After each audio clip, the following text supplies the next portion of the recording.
I found out that my sister-in-law plans to throw a party in my condo without my permission. Now she's ruining our reputation after I made her homeless. When my husband and I got married 3 years ago, we decided I would move into his house and keep my condo. While we were dating, we spent time equally between both places. My unit was closer to downtown and attractions in our city, and his house was farther away from everything but much larger and in a quiet neighborhood. Since my place was nearly paid off and the mortgage is very inexpensive, we decided it would make sense to use it for out-of-town guests, parties, or when we were too tired to drive home after a night out. Last month, his sister asked if she and her girlfriend could stay at the condo for the 4th of July weekend. We agreed. She would drive in from their hometown that Thursday and stay until Monday. Last week, she slipped up and mentioned that she would be having a pride event at my place. At first, she tried to backtrack and say she would be attending one, then admitted that she was planning on using my place to throw the party for about 20 people from a Facebook group. I told her absolutely not and that she and her girlfriend could stay but no party. We're still in a pandemic, and I don't care if things are opening. My home is not. She called me a hypocrite since my husband, and I use it for parties. He and I still refused, so she threw a tantrum and called us homophobes, canceled the event,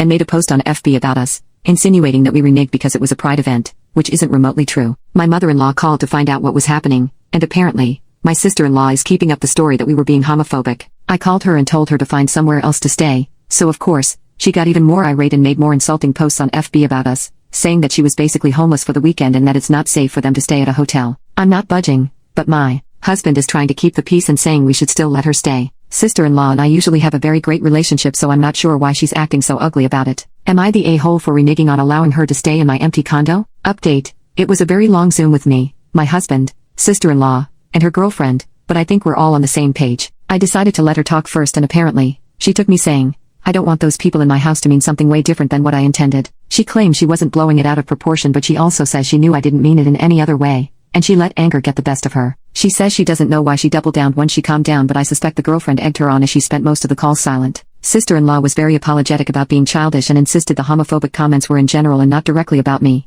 She claimed she was having issues with other people as well, but she did apologize for the FB posts and has since deleted them. Regarding the party, the girlfriend made the plans and sister-in-law just went with them. It went from being a couple of people for dinner to something bigger, and they were both trying to save face, not realizing / caring how it made my husband and I look. She says she understood the invite being revoked and hoped I would forgive her. I apologized for using the words those people because I understand it can be offensive. She and her girlfriend decided that they would still be coming in next week and that they would shorten the trip and pay for a hotel or Airbnb. I'm not sure if they still plan on getting together with their FB friends, but I did add my 2 cents and told her it was a dumb idea. She laughed it off, but something tells me they plan to hang out. We changed the subject immediately after the tears and apologies. I'm glad we spoke. I'm still not completely okay, but I feel much better about sticking to my decision even after. She canceled the party.